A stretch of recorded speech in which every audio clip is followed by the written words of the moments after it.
Et nous allons débuter une série dans cette épître. Une série où nous allons prêcher dimanche après dimanche sur cette épître. Une épître qui nous ramène au cœur même. Une épître qui nous ramène au cœur même de la bonne nouvelle du message de l'Évangile.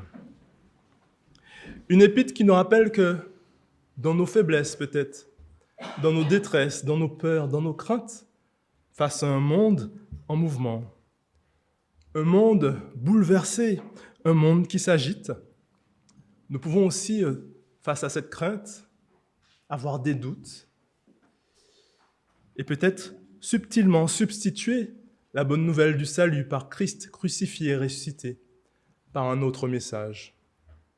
Soit ajouter à ce message, pour faire un évangile plus quelque chose, plus, soit retirer à ce message un évangile moins quelque chose.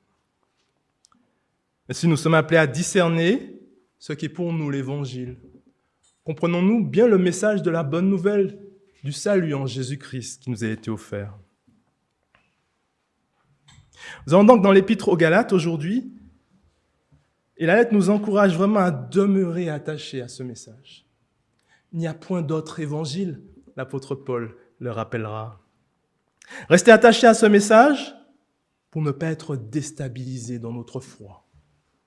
Restez attachés à ce message pour ne pas nous laisser conduire, entraîner par d'autres messages qui lui ressembleraient, mais qui seraient faux. Restez attachés à ce message, car l'Évangile est la puissance de Dieu qui agit encore aujourd'hui. Je vous propose de voir 3 éléments.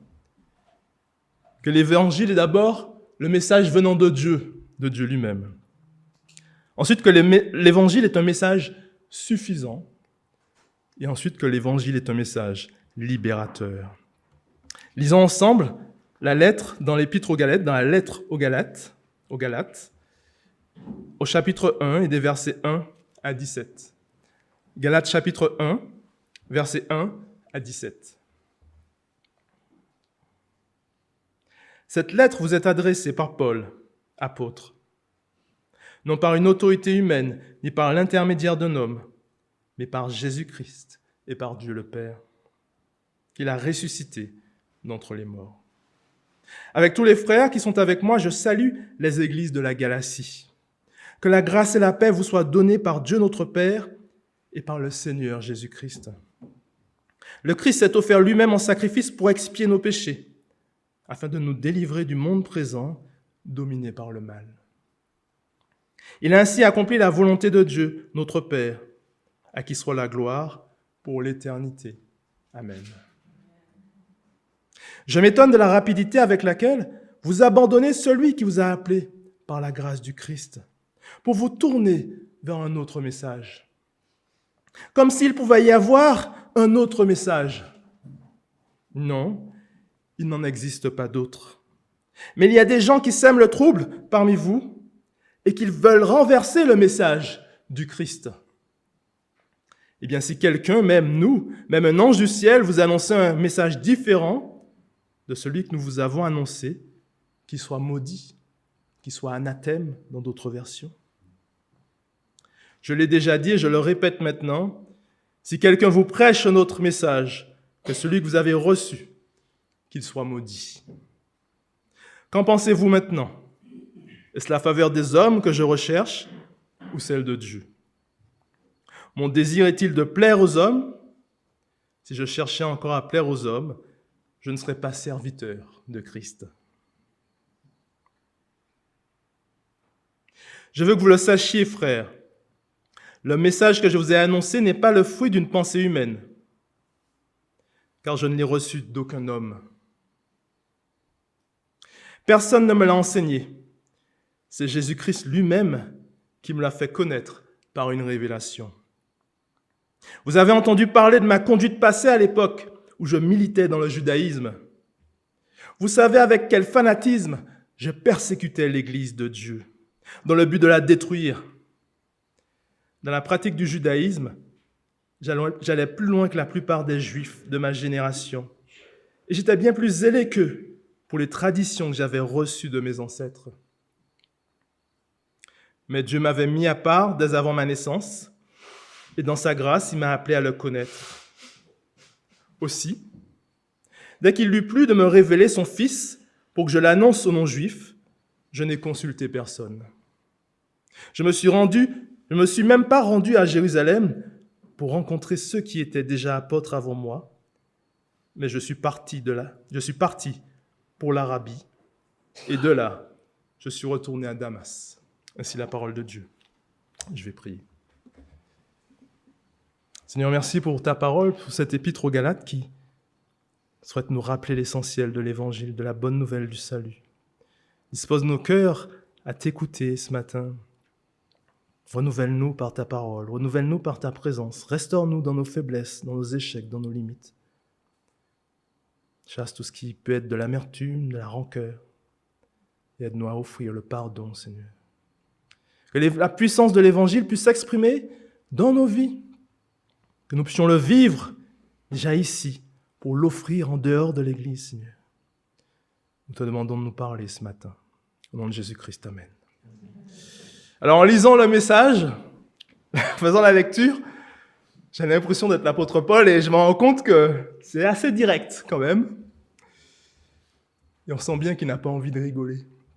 Je me suis dit, oh là, c'est un peu direct et un peu dur. Mais en même temps, on ne rigole pas en fait avec le message de l'Évangile. Et il a un cœur pour les chrétiens, il a un cœur pour ces églises qui naissent.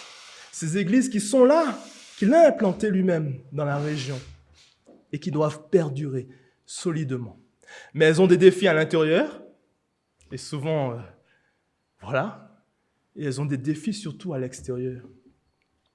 Le but de l'Église est d'abord de proclamer, porter la bonne nouvelle de l'Évangile. Si on perd trop de temps finalement dans ce qui est intérieur, même si c'est important, on peut oublier l'important de proclamer l'Évangile ensemble. Nous avons besoin de revenir à la compréhension du mandat missionnaire laissé par Jésus. Allez, faites des disciples, baptisez-les au nom du Père, du Fils et du Saint-Esprit et enseignez-leur à conserver tout ce que je vous ai appris. Si on oublie ce mandat missionnaire, on devient finalement un club, une entreprise, une association où on tourne entre nous-mêmes, on reste entre nous-mêmes sans ouverture vers l'extérieur. Mais est-ce le projet de Dieu? Il ne me semble pas que ce soit celui-là. On a besoin de comprendre finalement dans la globalité ce que Dieu veut. Il nous offre la transformation d'abord, nous, ici, par le message proclamé, la puissance de l'Évangile, pour pouvoir être des bénédictions vers l'extérieur. Un chemin vertical avec Dieu et horizontal vers les autres. Sinon, on tourne en rond finalement. On tourne en rond entre nous et puis voilà.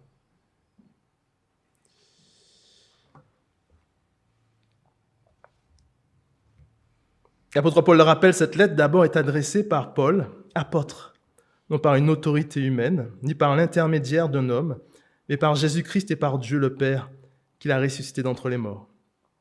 Il écrit aussi avec tous les frères, verset 2, qui sont avec lui, et il salue les églises de la Galatie. Et il leur dit directement que la grâce et la paix vous soient données par Dieu notre Père et par le Seigneur Jésus-Christ. Verset 4, le Christ qui s'est offert lui-même en sacrifice pour expier nos péchés, afin de nous délivrer du monde présent dominé par le mal. Il a ainsi accompli la volonté de Dieu, notre Père, à qui soit la gloire pour l'éternité. Amen. L'apôtre Paul, qui est-il? D'abord, c'est un persécuteur, zélé pour le judaïsme. Il le dit par la suite. Il a été enseigné par les plus grands, mais une certaine école du judaïsme, Gamaliel, qui avait plutôt une théologie non conservatrice, mais d'interpréter le judaïsme. Il y avait d'autres écoles plus conservatrices et plus rigides. Mais dès son plus jeune âge, voilà qu'il a été bien enseigné. C'est un homme zélé pour le judaïsme. Et on lui promettait un avenir, finalement, dans le Sanhédrin, le grand conseil juif. Et voilà que cet homme va être arrêté sur le chemin de Damas par Jésus-Christ qui se révèle à lui et qui lui dit « Pourquoi me persécutes-tu? Pourquoi me persécutes-tu, Saul ?» Il va être aveugle, puis le Seigneur va lui enlever les écailles de ses yeux, mais spirituellement, on va lui enlever vraiment des écailles pour qu'il comprenne cette révélation qui lui est offerte par Jésus-Christ. Il va devenir l'apôtre des païens. Mais nous devons aussi comprendre pourquoi Dieu utilise cet homme pour être l'apôtre des païens. Jésus part et il laisse un mandat à ses apôtres qu'il a appelés. Judas n'est plus là, il y en a 11, mais on va en choisir par la suite un autre, Matthias. Il laisse un mandat missionnaire à ses apôtres. Cela signifie que l'Église, dans son ADN, est missionnaire. On dit aujourd'hui missionnelle. Mais c'est l'ADN de l'Église. Il part et avant de monter vers le Père, en acte 1, on voit que Jésus va envoyer. Il leur dit, restez à Jérusalem, vous recevrez la puissance pour que l'évangile soit proclamé, la bonne nouvelle arrive de la Samarie, de la Judée, jusqu'à Rome. Voilà qu'il reste à Jérusalem et c'est le moment de la Pentecôte. Et Dieu le Père et Dieu le Fils vont répondre avec abondance le Saint-Esprit sur ceux présents à ce moment, à cette fête. Des Juifs venus des différentes régions romaines et qui se réunissent de nombreuses personnes à ce moment à la Pentecôte. Et voilà que le Saint-Esprit, Dieu répand son Saint-Esprit avec abondance. Ces hommes qui vont parler des langues, des provinces que chacun peut comprendre. Voilà que l'apôtre Pierre se lève et prêche, rappelle que vous avez crucifié, celui que vous avez crucifié, c'est Jésus le Messie qui était annoncé. 3000 personnes se convertissent. Ils disent, que devons-nous faire, frères, pour être sauvés? Croyez en Jésus-Christ, soyez baptisés. Ce message est pour vous et pour vos enfants. Ils vont vivre, en acte 2, 42-47, cette première église, une première communauté qui naît. Vivant l'enseignement des apôtres, une doctrine commune, vivant la communion fraternelle, vivant aussi la scène, le rappel de la mort, la crucifixion et la résurrection du Seigneur, mais aussi la vie nouvelle qui leur est offerte. Ils vont vivre des relations nouvelles, authentiques et vraies, la générosité aussi. Mais ils vont aussi vivre le témoignage, quand ils vont sur le marché, quand ils allaient sur le marché, faire leurs courses, etc. Si bien que d'autres personnes viennent à se convertir. L'Église grandit et prend de l'ampleur, mais Dieu intervient. La persécution aussi intervient et l'Église explose. Cette première Église explose. Et voilà que certains qui étaient là, Philippe, qui était diacre, on peut le dire, servait aux tables, mais il va en Samarie. Il annonce l'Évangile, des Samaritains se convertissent. D'autres encore vont aller jusqu'en Judée, d'autres vont aller jusqu'en Antioche, d'autres vont aller jusqu'à Rome. L'Évangile progresse bien malgré eux et avec eux. Dieu agit encore avec puissance. Il va utiliser un homme, on ne s'y attendait pas, l'apôtre Paul, Saul de Tarse, persécuteur de l'Église, et il l'arrête sur le chemin de Damas. Et voilà que cet homme va être touché par Dieu. Il va devenir celui qui va proclamer cette bonne nouvelle parmi les païens. L'apôtre Paul va faire 3 voyages missionnaires. Dans le premier voyage missionnaire, il va aller dans cette région, on ne sait pas, mais c'est plutôt la région de Galate du Sud, avec les églises de Derbé, de Istre, de Iconium, d'Antioche. Il va passer par Chypre, puis par Pergame, et il évangélise. D'abord, sa stratégie, il va dans la synagogue, il annonce l'évangile. Souvent, il rencontre des oppositions, il se tourne vers les païens, de nombreux se convertissent. Une église naît. C'est ce qui est arrivé pour les Galates. Mais ces personnes se convertissent dans un monde gréco-romain qui s'oppose à cette avancée de l'évangile, de la bonne nouvelle du salut. Un monde gréco-romain avec ses dieux, sa culture, sa manière de faire, sa manière d'adorer. On l'a vu avec Porte Ouverte. Certains ont abandonné famille, certains ont abandonné, Seigneur, ce qu'ils connaissaient pour se tourner vers Dieu. Lettre de menace ouverte, et pourtant ils s'accrochent. C'est Dieu qui a agi pour qu'ils reçoivent ce message. L'apôtre Paul continue ensuite, et souvent il revenait avec son ami Barnabas pour affermir ces églises, passer du temps avec les chrétiens à qui ils avaient annoncé l'évangile. Ainsi, voilà qu'il ne comprend pas pourquoi, après tout ce travail, les Galates qui ont vécu cette transformation venue de Dieu, pourquoi maintenant ils choisissent un autre message que celui du Christ. Et cela peut nous concerner aussi, nous. Nous pouvons avoir envie quelquefois face aux difficultés, on l'a vu, persécution dans nos familles, menaces, peut-être solitude, de nous rassurer par quelque chose de nouveau, quelque chose qui serait plus facile, quelque chose qui serait rassurant. Nous rassurons que Dieu est vraiment là. Nous rassurons que nous avons fait le bon choix. On peut ainsi rajouter à l'Évangile. Certains vont rajouter peut-être des choses de leur culture passée. D'autres vont aller sur Internet ou YouTube, écouter des messages qui peuvent plaire et rester accrochés à certains qui peuvent se nommer apôtres ou bien prophètes. Ne comprenons pas ce qu'il y a derrière ce terme. Un évangile qui devient là un évangile qui est là pour nous rassurer. Certains qui sur Internet vont faire des messages chassant les démons ou bien faisant des guérisons instantanées, des choses qui peuvent nous plaire encore aujourd'hui. Certains vont regarder beaucoup une certaine chaîne, je ne la nommerai pas, qui tourne 24 heures sur 24, avec des messages qui ne sont pas forcément bons théologiquement. Et cela nous interpelle aussi sur nous, comment nous discernons ce qui est bon de ce qui est de l'évangile de Christ. Qu'est-ce que nous allons délaisser et qu'est-ce que nous allons garder? C'est un travail que chacun de nous doit se poser. Quand j'écoute un message, est-ce que Christ est bien au centre de ce message? Est-ce que le Christ crucifié, ressuscité pour mes péchés est bien au centre? Qu'est-ce qui est rajouté dans ce message? Qu'est-ce qui est délaissé? Chacun de nous doit être sensible finalement à ce qu'il écoute, à ce qu'il regarde, aux prédications, aux messages qui lui sont adressés. L'apôtre Paul se rappelle d'abord qu'il est apôtre, non par la volonté d'un homme, mais par Dieu le Père qui a ressuscité Jésus-Christ. Il est apôtre par un appel qu'il a reçu. C'est un appel venant directement de Dieu. Souvent, beaucoup se nomment apôtres, prophètes sur les réseaux sociaux, mais le terme d'apôtre, d'abord, ce sont ceux qui ont vu Jésus-Christ crucifié, ressuscité. Ensuite, le terme d'apôtre, apostolos en grec, signifie aussi envoyé. Il y a un appel directement et une mission donnée directement par Dieu pour être envoyé pour proclamer l'Évangile, avec une révélation associée à cette mission. Nous avons besoin de comprendre que le terme d'apôtre est un terme particulier, car l'Église est basée sur le fondement des apôtres, un enseignement doctrinal, un enseignement de doctrine qui a été laissé par Jésus-Christ lui-même. Il ne s'agit pas de préceptes ou de traditions des hommes, mais bien de doctrine divine, de préceptes divins, du message divin du salut. Ainsi, attention à ce terme apôtre. Peut-être que nous écoutons des apôtres ici, peut-être que certains suivent des prophètes. Attention à ce que nous mettons derrière. Ce terme d'apôtre est lourd, car ce terme d'apôtre implique aussi une révélation particulière de Dieu, avec une mission particulière donnée pour la création de l'Église. Pas d'autre révélation que Jésus-Christ crucifié et ressuscité. Il est apôtre selon la volonté de Dieu, non d'homme.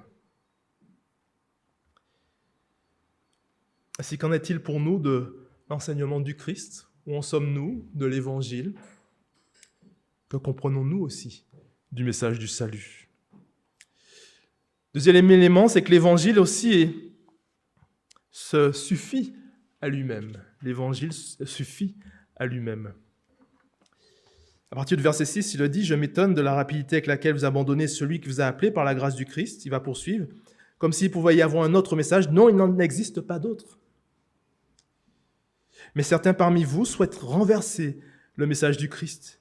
Eh bien, si quelqu'un, même moi, même un ange du ciel, vous annonce un message différent de celui que nous vous avons annoncé, qu'il soit anathème, qu'il soit maudit. Verset 9, je l'ai déjà dit et je le répète maintenant, si quelqu'un vous prêche un autre message que celui que vous avez reçu, qu'il soit maudit. Qu'en pensez-vous maintenant? Est-ce que c'est la faveur des hommes que je recherche ou celle de Dieu? Mon désir est-il de plaire aux hommes? Si je cherchais encore à plaire aux hommes, je ne serais pas serviteur du Christ. Anathème, c'est une malédiction finalement dans l'Ancien Testament à quelqu'un qui visait quelqu'un qui annonçait un faux message, un faux enseignement, comme les faux prophètes dans l'Ancien Testament.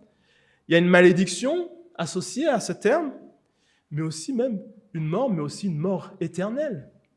Jésus lui-même le dira en Matthieu, si l'un de vous annonce ou fait chuter un seul de mes petits, vaut mieux que.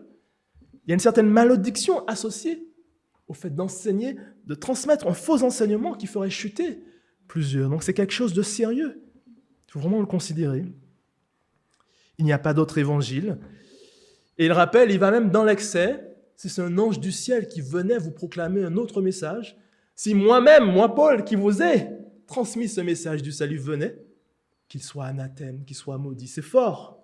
Mais il veut les marquer, leur faire comprendre que vraiment, vous avez reçu de l'or entre vos mains. Vous avez reçu la puissance de Dieu qui agit dans ce monde.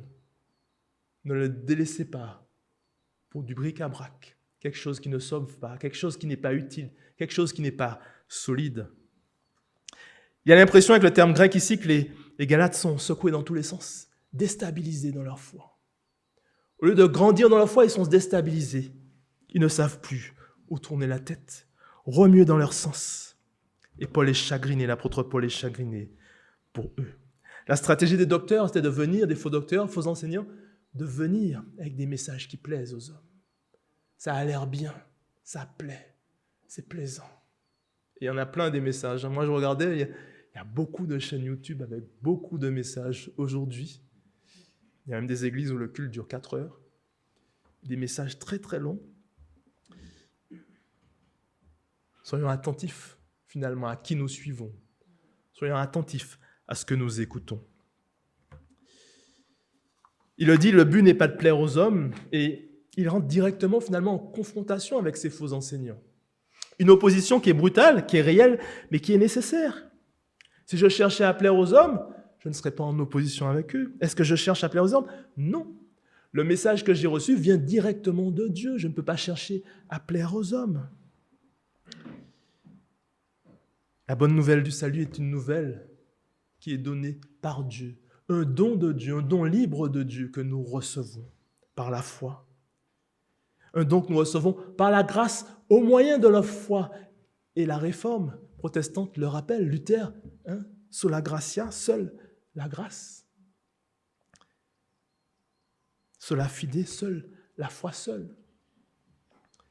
Un don que nous recevons sans mérite, sans œuvre de notre part. Ça ne veut pas dire que nous ne produisons pas après d'œuvre, mais Dieu fait de nous de nouvelles créations en nous. Des hommes appelés finalement à produire des œuvres que Dieu lui-même produit en nous pour le monde, pour l'offrir aux autres et non l'inverse. Mais l'évangile se reçoit par la grâce de Dieu au moyen de la foi. C'est un don libre de Dieu dans son amour qui nous offre tout. Qu'est-ce que l'évangile? La première chose, c'est que, on le voit d'abord, l'apôtre Jean lui-même rappelait que Christ est le Logos, celui qui, au départ, est à la création de toutes choses, participant à la création. Le Fils qui ensuite se donne pleinement au sein même de la Trinité, Père, Fils et Saint-Esprit, où le Père n'est pas le Fils n'est pas le Père, et le Saint-Esprit n'est ni le Père, ni le Fils. Mais ensemble, dans un projet commun, ils offrent ce plan de salut auquel nous sommes au bénéfice par la foi, un don gratuit. Le Fils d'homme, annoncé par les prophètes, le Messie qui devait venir de la lignée de David, il se donne pleinement, il naît de la Vierge Marie, né sous Ponce Pilate, né de la Vierge Marie. Il va ensuite accomplir son ministère, puis va être condamné alors qu'il était sans péché. Crucifié sous Ponce Pilate et ressuscité le 3e jour. Il va ensuite monter auprès du Père, ou va être glorifié auprès du Père, assis à la droite de Dieu. Il est celui qui viendra juger les vivants et les morts, et son règne n'aura pas de fin. Mais quand on parle de l'évangile aussi, c'est comprendre ce que Dieu a fait. Souvent, on essaie de comprendre en termes théologiques ce que Dieu a accompli. On parle de conversion par l'œuvre puissante du Saint-Esprit, l'œuvre de Dieu même qui agit par la proclamation du message du salut. La régénération où Dieu vient changer nos cœurs intérieurement sans forcément que nous en soyons conscients. On ne sait pas forcément à quel moment. La justification où Dieu nous offre un pardon définitif basé sur la justice de son Fils. Et puis la glorification, la sanctification déjà accomplie par le Christ qui nous l'offre, mais en même temps progressive. Et enfin, nous attendons la glorification. Mais avec cela encore, il nous est rappelé ce que nous sommes devenus, enfants de Dieu, adoptés par Dieu, scellés du Saint-Esprit, comme marque, prémisse de notre héritage futur, à venir, et bien d'autres choses. L'évangile, c'est tout ça. Mais Christ crucifié et ressuscité est au centre. Si on retire Christ, il ne reste plus rien. On rajoute quelque chose. Alors on se trompe et on se perd. Éphésiens nous rappelle qu'il a été élevé au-dessus de toute chose, toute puissance spirituelle dans les lieux célestes et toute puissance aussi dans les lieux terrestres. Et tout doit être réconcilié, restauré en lui, comme nous en parle l'Apocalypse. Voilà la puissance de l'Évangile, voilà ce que Dieu a accompli. C'est la puissance de Dieu qui nous a appelés au salut. La puissance de Dieu qui restaure, qui nous a libérés. La puissance de Dieu qui appelle encore des hommes dans ce monde, mais qui souhaite aussi restaurer ce monde. Dieu qui est puissant pour agir, on a parlé du vin nouveau la semaine dernière, dans nos situations de vie, là où nous en sommes. On n'a pas besoin de substituer Christ à autre chose. Si nous comprenons la puissance qui a été déployée, c'est cette même puissance qui est encore présente pour agir dans nos difficultés, nos épreuves du quotidien, dans nos doutes, dans nos faiblesses, dans nos limites, dans nos échecs, pour restaurer, transformer, renouveler. Faisons-nous confiance à Dieu pour ce qu'il est capable d'accomplir. Troisième et dernier point, c'est que l'Évangile est libérateur. Vous avez entendu parler de ma conduite passée à l'époque où je militais dans le judaïsme. Vous savez avec quel fanatisme je persécutais l'Église de Dieu dans le but de la détruire. Dans la pratique du judaïsme, j'allais plus loin que la plupart des Juifs de ma génération et j'étais bien plus zélé qu'eux pour les traditions que j'avais reçues de mes ancêtres. Mais Dieu m'avait mis à part dès avant ma naissance et dans sa grâce, il m'a appelé à le connaître. Aussi, dès qu'il lui a plu de me révéler son Fils pour que je l'annonce aux non-juifs, je n'ai consulté personne. Je ne me suis pas même rendu à Jérusalem pour rencontrer ceux qui étaient déjà apôtres avant moi, mais je suis parti pour l'Arabie et de là, je suis retourné à Damas. On le voit, l'apôtre rappelle que voilà qui il était, on l'a dit, on en a parlé, persécuteur de l'Église, zélé pour le judaïsme. Il méritait les honneurs, recherchait les honneurs, il avait cette connaissance du judaïsme. Puis, Dieu l'arrête sur cette route de Damas. Et voilà que le Christ se révèle à lui. Mais il met en avant, finalement, sa conversion. Il met en avant sa conversion comme une lettre qui nous est adressée aux Galates. Regardez ce que Dieu peut faire dans la vie d'un homme qui persécutait l'Église, dans la vie d'un homme qui était aveuglé, dans la vie d'un homme qui faisait le mal. Regardez comment Dieu a pu agir dans ma vie. Comprenez ce qu'il peut faire alors dans votre vie. Nous aussi, nous sommes des lettres adressées au monde. L'Église est une lettre, une ambassade au milieu de cette ville de Rueil-Malmaison. Nos vies sont des lettres que nous adressons à la société. Nous rappelons d'où nous venons, d'où Dieu nous a tirés. Du mal aussi peut-être que nous avons fait dans notre vie à d'autres. Et pourtant, Dieu est venu nous chercher au-delà de ça, alors que nous étions ses ennemis. Regardez ce que Dieu a fait dans ma vie et comprenez la puissance de Dieu qui m'a appelé à le servir. Paul le dit aussi, Dieu a donc agi souverainement. Il y a toute la majesté, la souveraineté de Dieu qu'il a mis à part dès avant sa naissance, qu'il le connaissait dès le ventre de sa mère et qu'il appelle pour le servir. Cette souveraineté de Dieu qui agit dans le plan du salut. Cette souveraineté qui demeure aussi aujourd'hui dans notre vie. Et notre rôle à nous, c'est de comprendre qu'est-ce que Dieu veut pour nos vies en tant que chrétiens. Qu'est-ce que Dieu veut faire de moi en tant que chrétien. Comment Dieu veut me transformer pour que je sois un témoin du Christ, là où je suis, mon travail, ma famille, dans toutes les sphères, mes loisirs. Quelle est mon identité en tant que chrétien? Est-ce que je la comprends? Quel est mon ordre de mission à moi aussi, en tant que chrétien? Comment Dieu veut m'utiliser pour le servir? Bien sûr, on a tous un appel. Paul avait un appel particulier, et ça, il faut bien le comprendre. Parce que là, il peut aussi y avoir des erreurs. Notre appel est tous le salut. On témoigne de Christ, mais Paul avait un appel particulier, lui, associé à une révélation particulière. C'est là qu'il faut aussi faire attention. Dans certaines périodes, avec nos émotions de difficulté, nous pouvons nous dire aussi que nous recevons des révélations de Dieu. Ou d'autres disent qu'ils ont des révélations de Dieu. C'est là que nous sommes appelés à vérifier ce que nous recevons. Nous rappeler que nous ne sommes pas Dieu, nous restons des créatures de Dieu, faibles, marquées par le péché. Peut-être aller voir d'autres pour prendre conseil, peut-être aller voir les responsables de l'Église pour discuter avec eux de ce que j'ai reçu. Quelquefois même, je me trompe dans mon interprétation biblique, ne comprenant pas, n'interprétant pas bien le passage qui m'est donné. Il y a une jeune femme, j'ai entendu ce témoignage, qui avait fait des études de théologie brillantes. Brillant docteur en théologie, une bonne compréhension théologique, et voilà qu'elle divorce, 5 enfants. Et puis elle va voir ce pasteur, elle dit qu'elle a une révélation pour partir en mission en Afrique du Sud. Et heureusement, on lui a donné les bons conseils. 5 enfants dans sa situation de vie, alors qu'elle est une brillante théologienne. Est-ce qu'elle comprend vraiment, est-ce que Dieu lui a adressé cette mission? Est-ce qu'elle comprend vraiment l'appel que Dieu lui a adressé? Souvent, notre lecture de la parole, ce que nous recevons de Dieu, peut être perturbée par nos émotions. Et c'est là que nous avons besoin de vérifier. L'Église est là pour ça. Les frères et sœurs sont là pour ça. Peut-être des frères et sœurs, des responsables d'Église, des frères et sœurs plus sages qui pourront nous aider. Vérifions ce que nous recevons de Dieu. L'apôtre a vraiment un appel particulier, comprenons-le. Beaucoup ont bâti, comme les Mormons ou d'autres, des églises, ou j'appelle cela église, mais sur une révélation nouvelle que celle du Christ, autre que celle du Christ. Or, la parole nous rappelle qu'après les apôtres, le canon biblique est fermé, plus d'autres révélations. Et l'apôtre le rappelle qu'il soit anathème, celui qui annonce un autre message. Ne pas rajouter au message de Jésus-Christ crucifié, ressuscité. Pour conclure, l'évangile est libérateur. C'est la puissance de Dieu qui nous est adressée dans nos situations de vie. Là où nous sommes, vivons-nous cet évangile. Puisons-nous dans la puissance de Dieu qui nous a été adressée.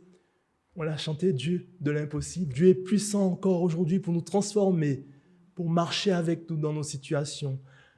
Mais est-ce que nous lui faisons confiance? Est-ce que nous croyons vraiment que c'est la puissance de Dieu qui nous a été adressée? Et que cette puissance est aussi capable pour nous aider dans nos difficultés, nos épreuves financières, nos épreuves familiales, au travail. Je le crois, moi, que Dieu reste ce Dieu puissant qui n'a pas changé. Mais restons attachés au message du salut. Que le Christ crucifié, ressuscité, puisse vraiment nous appeler, nous entraîner à la gloire, à le glorifier chaque jour. Que la grâce de Dieu qui nous a été offerte par son Fils puisse renouveler notre foi chaque jour, nous restaurer dans notre vie de foi, dans notre vie chrétienne. Que chaque jour, la joie d'avoir été appelé, sauvé par Jésus-Christ, soit le conducteur pour notre vie, le conducteur pour notre journée. Amen. Je vais prier.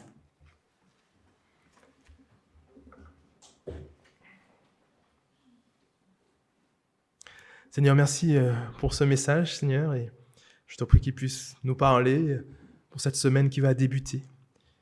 Que nous puissions nous rappeler que tu es présent avec nous, Seigneur, que tu es ce Dieu qui marche avec nous dorénavant, que nous pouvons avoir accès à toi 24 heures sur 24, grâce à Jésus-Christ, crucifié, ressuscité. Seigneur, merci, Seigneur, pour cette grâce, cette joie qui nous a été offerte. Merci pour ton amour que tu nous as révélé, Seigneur. Nous voulons encore nous réjouir de ce qui nous a été offert et que nous recevons par la foi. Merci pour ta grâce. Seigneur, maintenant tu nous envoies, Seigneur, de la société, et nous à te refléter plus encore davantage, attachés à la bonne nouvelle du salut. Que Jésus-Christ soit pleinement et entièrement présent dans nos vies. Amen. Amen.